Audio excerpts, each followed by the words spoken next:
Hello from Kingfisher, Oklahoma. I am thrilled to be jumping into Ecclesiastes with you. Now, Ecclesiastes is one of my favorite books in the whole Bible. What we have is the preacher, the son of David, king in Jerusalem. That is none other than Solomon. We've just been reading a lot of his Proverbs. We read some of his Psalms. And if you recall in the Bible, God gifted him with wisdom. He was the wisest man to live, save Jesus himself, but Jesus was God, so he knew all the things. Solomon was given the gift of wisdom. And here in this book of Ecclesiastes, Solomon is going to reflect on all the life that he's lived, and he did live a lot of life, and tell us what it's all about.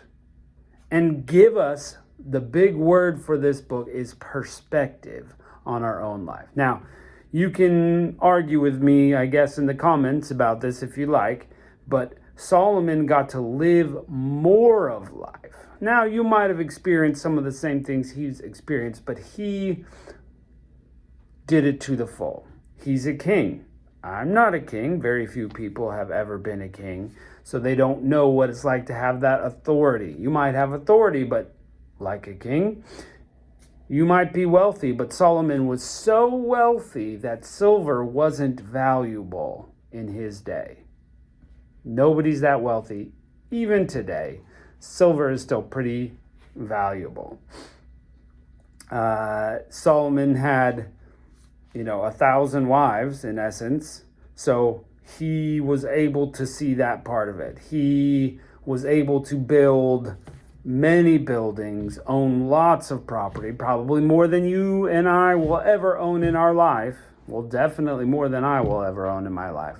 The whole point is he experienced life to the umpteenth degree, and now he's going to tell us what it's all about. Through all the wisdom God gave him, let's check it out. What does he have to say? The word of the preacher, the son of David, king in Ecclesiastes chapter 1. The words of the preacher, son of David, king in Jerusalem. Vanity of vanities, said the preacher. Vanity of vanities, all is vanity. What profit hath a man in all the labor which he taketh under the sun? Now this alone is super famous, okay? Your whole life is vanity, or some call it chasing after the wind. Or what is it all about? Really? Not much. And he's going to talk to us about it. Why is it not much? One generation, verse 4, one generation passeth away, and another cometh. But the earth abideth forever. Everybody dies, but we keep getting new people. The sun also rises, and the sun goes down, hastening back to the place where it arose. The wind goeth toward the south, then turneth about unto the north, especially in Oklahoma. It whirleth about continually, and the wind returneth again according to his circuits. All the rivers run into the sea, yet the sea is not full. Unto the place where the rivers come from, there they return again. All things are in full of labor. Men cannot utter it. The eye is not satisfied with seeing, nor the ear filled with hearing. The thing that has been, it is that which shall be. And that which has been done is that which shall be done. There is no new thing under the sun. Everybody knows that in America. Nothing new under the sun. It's all been done before, and it will all be done again after we're gone. Is there anything whereof it may be said, see, this is new? It hath already been of old time, which was before us. You might make the argument for technology, but of human nature and human action, all the same. There's no remembrance of the former things, neither shall there be any remembrance of the things that are to come with those that shall come after. I, the preacher, was king over Israel in Jerusalem, and I gave my heart to search and seek out by wisdom concerning all the things done under heaven. This sore travail hath God given to the sons of men to be exercised therewith.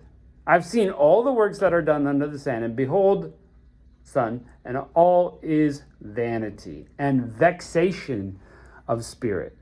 That which is crooked cannot be made straight. That which is wanting cannot be numbered.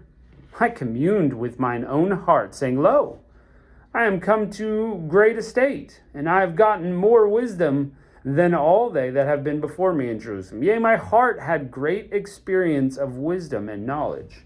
And I gave my heart to know wisdom and to know madness and folly, and I perceived that that's also vexation of spirit. For in much wisdom is much grief, and he that increaseth knowledge increaseth sorrow. Okay, so the first chunk, as we said, over and over the same thing. Hey, men are born, men die. More men are born, more men die. It just is life. The earth goes on. You got all these rivers going to the sea, but, it rains upstream or it soaks into the earth and comes back up the springs. There's no end to certain things. It's just this cycle over and over and over again. And the preacher, who has this brilliant mind of wisdom and knowledge, puts all his thought towards it. It's vanity. It's useless. It's all the same. Nothing changes. You're just doing this life. Things that are crooked cannot be straightened. Washington, D.C. Things that are wanting cannot be numbered. Just so crazy. And this is one of the crazy lines, and then we'll move on to the next chapter. In much wisdom is much grief. The more you know, the more you're vexed by it. And I feel that. The older I get, the more I experience, the more this is just a mess. Just a mess. You just want simplicity. You just want ease of life.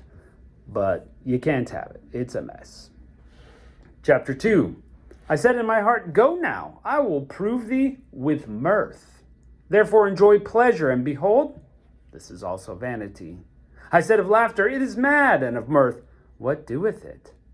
I sought in my heart to give myself unto wine, yet equating my heart with wisdom, and to lay a hold on folly, till I might see what was that good for the sons of men, which they should do under heaven all the days of their life. So first of all, he's seeking mirth and joy and happiness, and it's vain. Happiness goes away. You might enjoy something for a minute, but then after a while, it loses all its pleasure.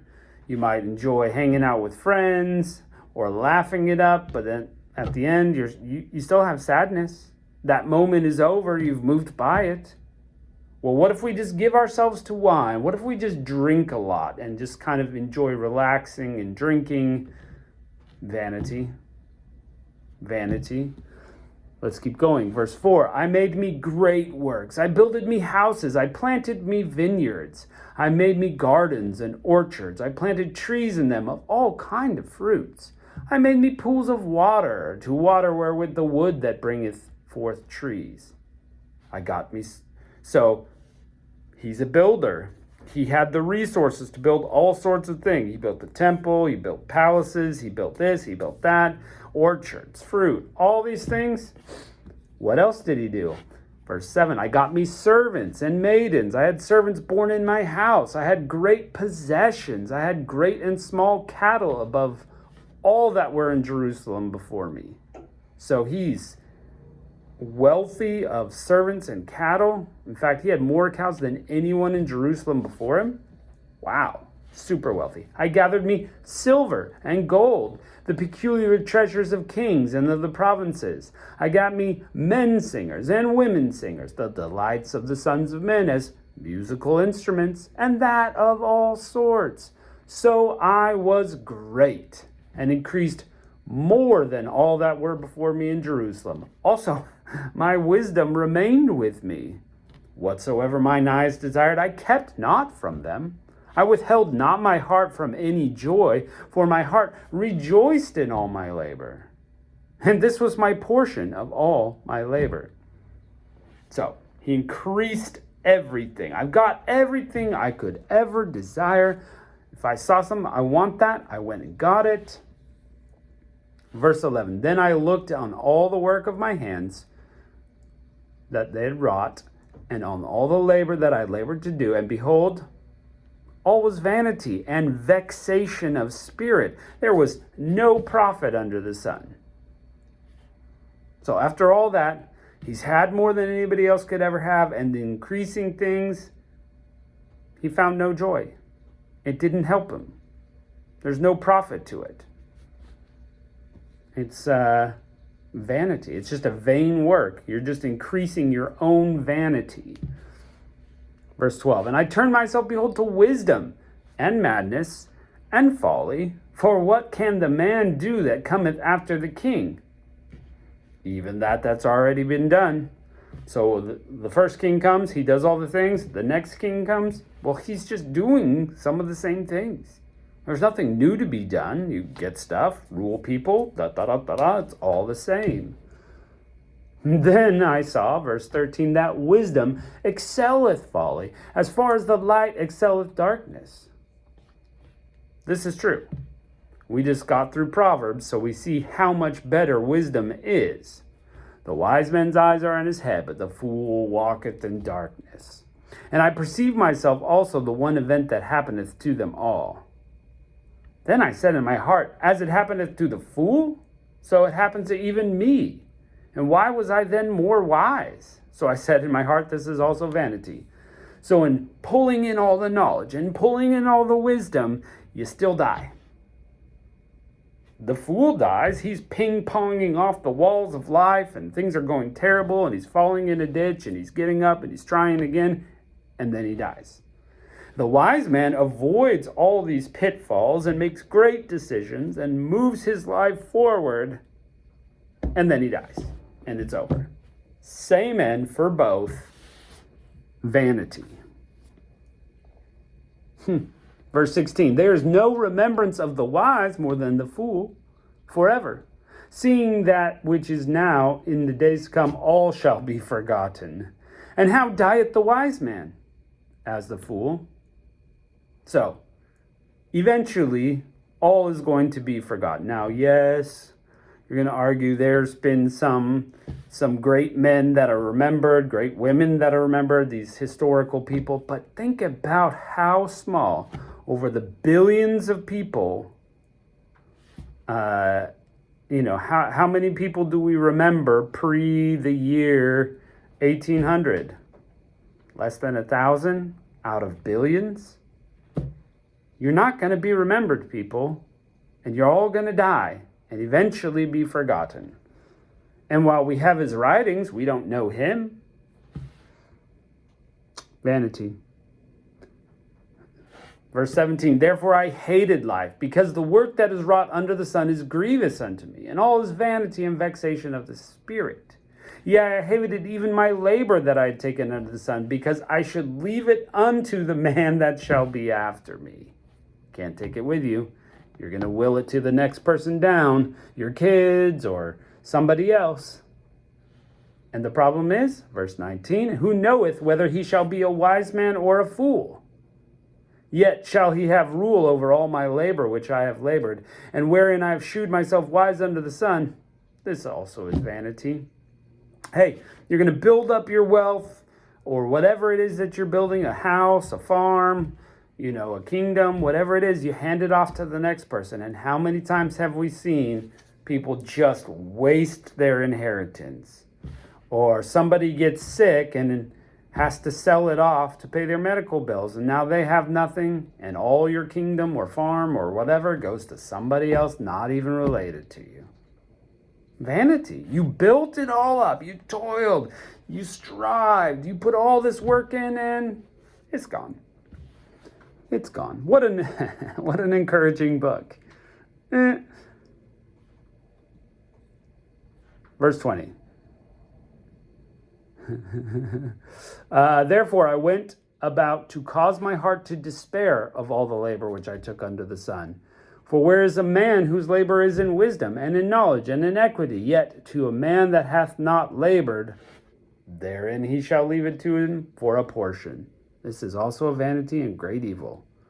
For what hath man of all his labor and the vexation of his heart? Wherein hath he labored under the sun? For all his days are sorrows, and his travail grief. Yet his heart taketh not rest in the night. this is all vanity. There's nothing better for, okay, we'll get there in a second. So again, we've done it. We've built it up and we said, no matter how many buildings, no matter how much money or stuff or ideas or fame you accrue in your life, it is all going to be forgotten someday. What if there's this great event that wipes out all the knowledge on earth and all we have is verbal? Will we remember all the great sayings of Archimedes or Solomon? I mean, let's be fair. It is possible that at some point, everything remembered now will no longer be remembered. So what's the point? What is the point? Here we go. Let's see what he says. Even in knowledge and wisdom, you're handing it off to somebody else who could make bad decisions with it. Verse 24, there is nothing better for a man than he should eat and drink, and that he should make his soul enjoy his good labor. This also I saw, that it was from the hand of God. For who can eat, or who else can hasten hereunto more than I? For God giveth to a man that what is good in his sight, wisdom and knowledge and joy. But to the sinner he giveth travail, and gathereth up to heap. He gathereth and to heap up, that he may give to him that is good before God. This is also vanity and vexation of spirit. So listen, simplistically, if you are eating every day, you won't have hunger. If you are enjoying, you're getting some fluids in, and you're enjoying that, and you enjoy your work, you're going to be a much happier person. You build wealth, okay, whatever. But you're enjoying the things that you're doing, that's good. That's from God. And then God also has blessed wisdom. We saw it in Proverbs. And you will enjoy a life of wisdom. But the fool will have extra troubles. But at the end, again, it's all ending the same. So here we are. Here we are at the end of 2 chapters. And this can be quite depressing. So I don't want this to be a depressing thing for you. So I'm just going to say this. The work for God, the work that Jesus set us about, lasts beyond this life. There's eternal significance, and we need to seek that. Other than that, enjoy food. Enjoy, your drink. Enjoy working hard at your job. And let it go at that. Everything else is going to pass away and be temporary. Even the food, you got to eat again. You got to drink again. You got to work again. But if you're enjoying the moment within God's bounds of wisdom, that's a good thing. So, all right. Thanks for joining us, my friends. Love this book. Look forward to more of it. So, thanks for joining us then. We'll catch you next time.